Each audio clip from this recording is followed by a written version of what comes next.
Okay, roller scene from the Matrix.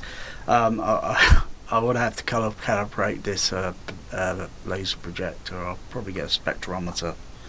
I think it's called a color cam or color CAD.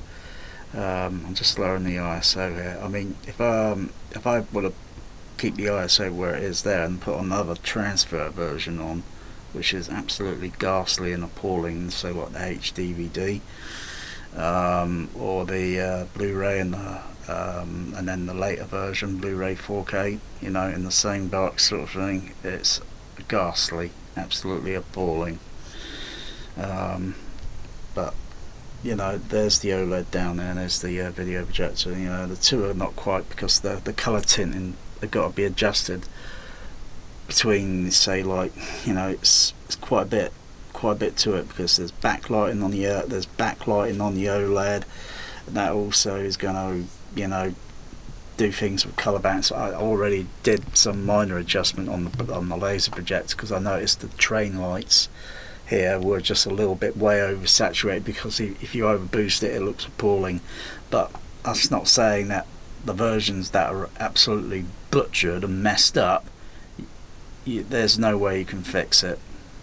It might be possible, but it's a real dog's dinner, and it'll only be just for one movie. And then when you put another movie on, it's going to look absolutely appalling, and you got to reset. That's why you got to have sort of memory settings and such, so you can have oh gosh, I don't know how long's a piece of string, how big's the universe. You need something like a capacity of, not exactly the size of the universe, of storage capacity, for memory capacity, for all these color parameters for every single movie that you're going to put on, that may need to be adjusted slightly to the trained eye. But I can see where the cinematography is with, you know, if I zoom in, you can just see between the headlights. Normally, in real life, if something like that were coming to you and you were looking at it, you'll probably see kind of two lights, even though there's four of them. But if you squint your eyes, naturally you squint your eyes, it's because it's like the iris on the, that's just gone into a what's it mode on the time saver.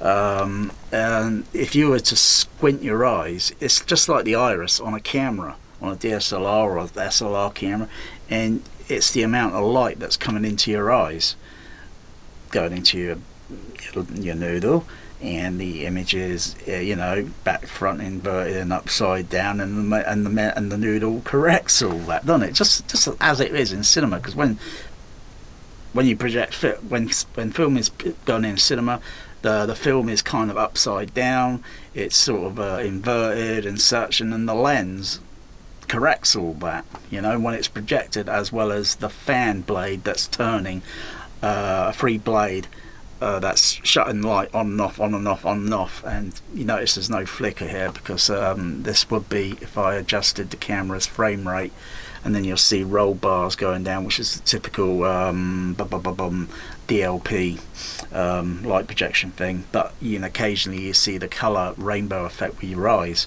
but the camera doesn't see it. The camera would pick up the vertical roll bar, sort of going down, sort of thing, like that. Yeah, like a flicker vertically, or rather going across horizontally. Sorry, vertically is that way, horizontally is that way. So yeah, I'm hyper thinking, sort of thing.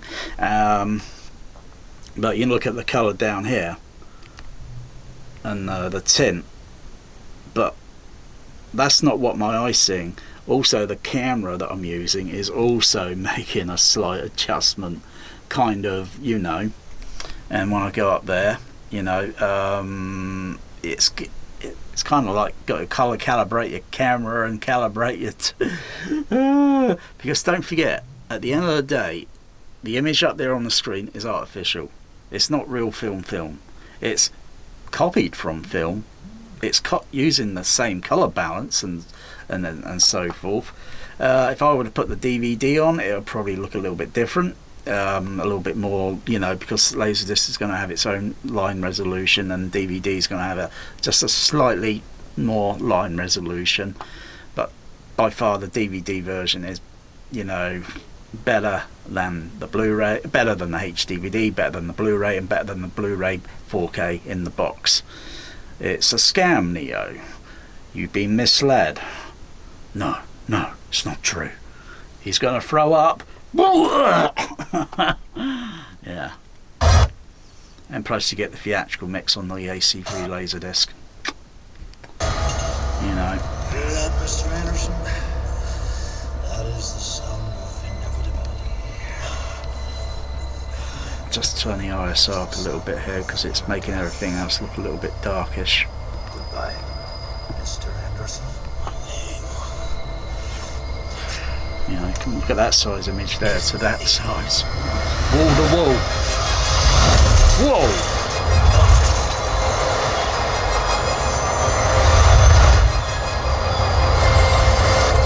And as the train gets nearer, and if I zoom in, adjust the ISO because I know the camera's kind of overdoing it a little bit. It's like on these transfers. There we go. You see 1, 2, 3, 4, 1, 2, 3, 4 lights. Go down to there. Zoom in down here. Adjust the ISO because it's different light frequency. Because you got to remember, there's light frequency. All these colours going through a projector are made up of light frequency. When pure colour in film is pure colour, and there's just a xenon lamp behind it, you know, and projecting pure image and pure colour up onto the big screen, as well as pure definition. But Laserdisc, the price on this movie, I believe, word of mouth, it's gone up. I haven't checked it yet, but I've heard that the price has gone up to The Matrix now is going for like $300, and you got to be kidding me. So yeah, it's like yeah, I will get the color balance, and there's also the color temperature and all that, and variances, and I probably need to get one of those, like say cal color things. They're pretty cheapish sort of thing. That's a spectrometer. I could, in a way, I'll probably use my video camera to adjust and put a color test card up, because it's like infrared. The camera can see it, can see things, but my eye can't. Your eye cannot see it. See, there's the infrared on the remote.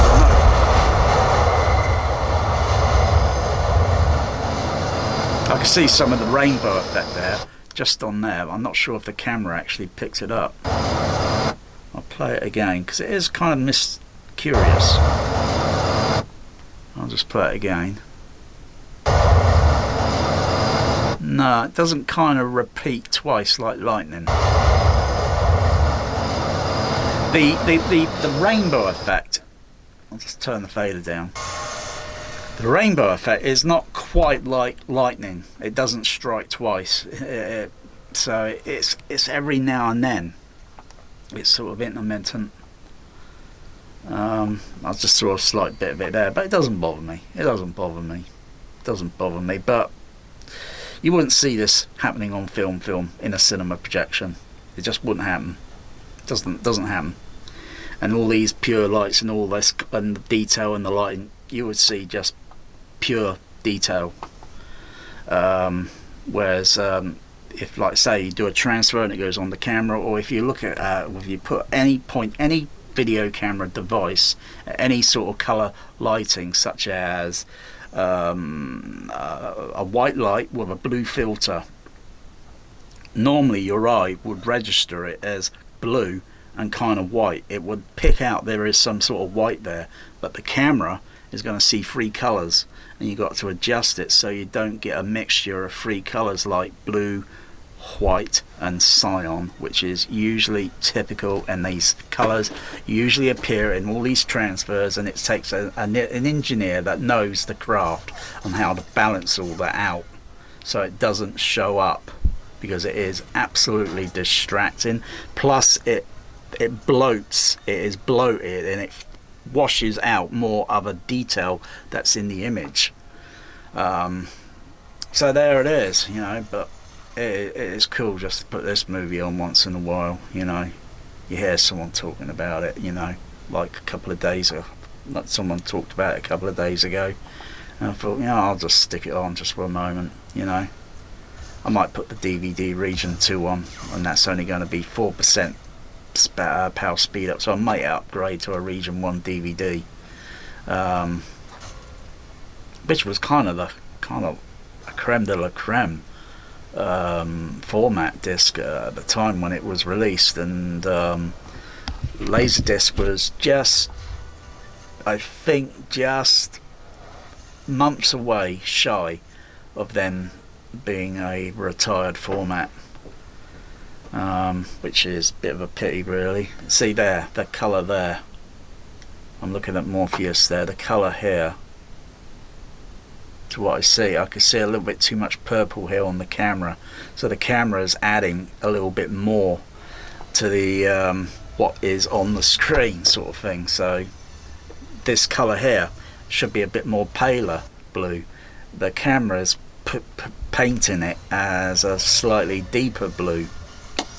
So there's this thing with cameras, if it was maybe an actual SLR camera, and then you got to have your own lab developing to do your developing, which is pretty simple. I did that, I learned that at school years ago, but I haven't done film photography in decades. But you use your fixer and use, I think there's two chemicals and then your water or such to do your development. And then I could take a picture and develop it, and then compare it to a DSLR. I could take a picture with my DSLR camera, and the algorithm on it would probably get a nice picture, but here on the video camera it was painting in a kind of extra mixture of colour. Anyway, there's the Matrix. I just might as well just add on just a little bit more there too, just zoom back. So it's kind of a bit blue there. Actually, sometimes the camera that I've got kind of makes the image a bit more better looking, as in resolution and such. So there's a circuitry or such in my Sony Handycam 4K camera, even though I'm using that 1080 at the moment to record certain low quicker. It's like, say someone says use another DVD recorder sort of thing, and then feed the Laserdisc or feed the composite image into the player, and then HDMI out back into your AVR, and then HDMI is going to go to the OLED or the projector and such, and it makes the image look a little bit more better. It kind of gives it a clean-up sort of thing, but not like these clean-ups what we've been seeing on this trashy garbage trash cat litter 4K format, for God's sakes. And I thought these movie studios were professional. Are you professional? I'm going to kick your monitor over. So yeah, that's just the way it is.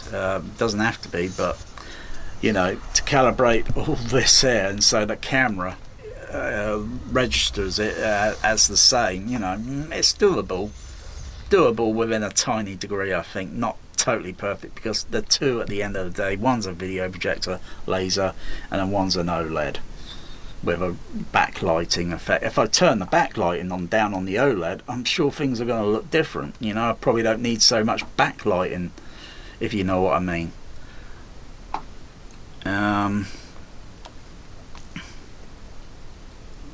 That's just a little hiccup because I whizzed the image a bit too fast, and the rubbish Denon tripped out the video image, because it's not HDMI image, it's a composite image, video signal going into the AVR, and it can't stabilize it sometimes. Without you, a world without rules and controls, without borders or boundaries, a world where anything is possible. Wow. Where we go from there. Holy shit bulbs! That low frequency there.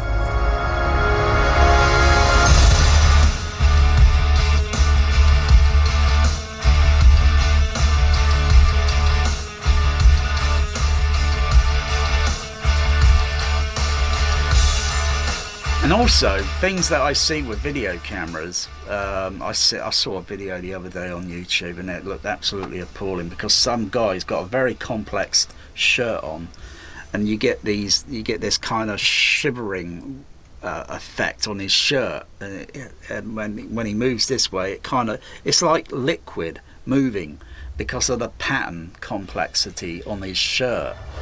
It's made up of all these different line patterns, and the camera can't really make sense of it. But if you actually take a picture, maybe with a DSLR or even with an SLR, and then you look at the two, and then you sort of like, whoa. Yes, or actually use film, yeah, real film, and then play, you know, get it all developed, and then you compare it, and it's like, well, that wins, and this one sucks, because it's video.